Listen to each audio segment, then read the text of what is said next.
Some parents in a school district in Washington state enraged this morning after an alleged assignment was handed out to first graders. The assignment was posted to Twitter, and it asked the 5- and 6-year-olds if they thought they were a boy, girl, neither, or both. Erika Sanzi, Director of Outreach for Parents Defending Education, joining us this morning right now to discuss. Thanks for joining us. First, you did reach out to the school because you always wanted to confirm if this was really even true. What was their response? Well, we actually didn't do the reporting on this one. We kind of came in after the fact. So it was journalists from other outlets who did the reporting and who got the statement from the school district that said that they were teaching this because it's required by the state standards under the health and physical education. So the first thing I would say is that all of the people who looked at it and said it looks like a grammar lesson, this isn't a grammar lesson.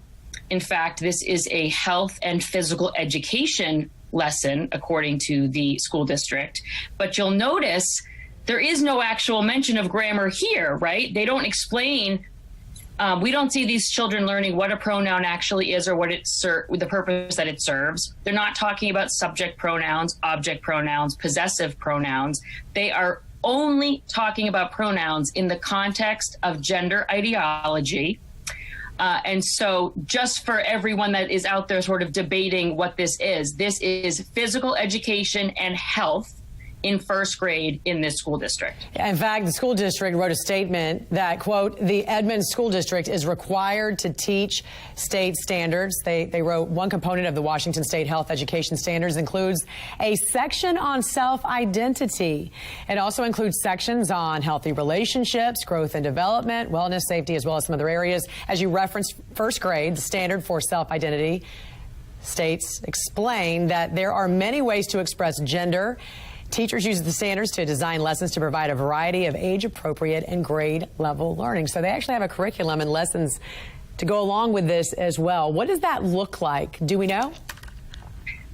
Well, the parent who shared this, or at least one of the parents who shared this, shared a subsequent assignment where students were supposed to decorate a gender snow person and put their own identities on that. So again, 7-year-olds, first grade, being forced to talk about self-identities, including their gender identity, and then label that on a gender snow person. What has been the response from parents that you've talked with?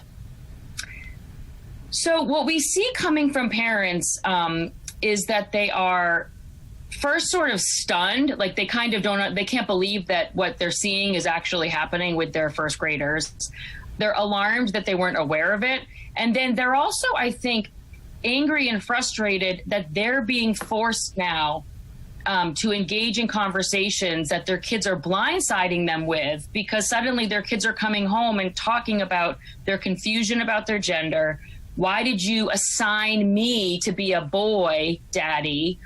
Because again, part of what they're being taught is that their sex is being assigned at birth by their parents and by the doctor.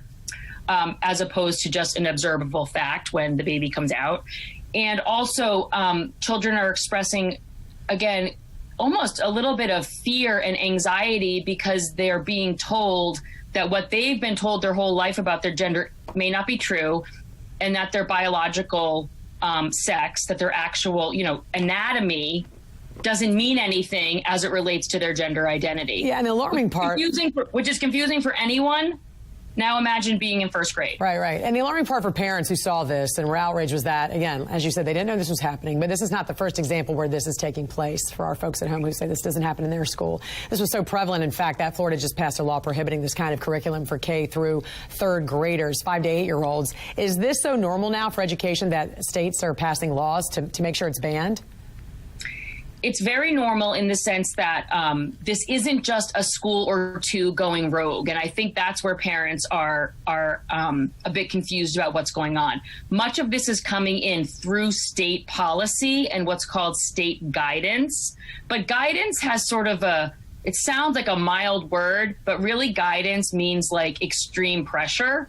So now it looks like Washington State has taken it further than they needed to based on the state standards. But certainly parents need to be aware that much of this is coming in through state policy And if they're going to begin to attack the problem, they're going to have to do it that way. And that's what we saw in Florida. So while many people think that the governor in Florida and the legislature have overreached, what they don't seem to understand is that this isn't just a rogue teacher or a rogue school. This is becoming state policy. And so you almost have to fight fire with fire in order for it to make a difference in the classroom.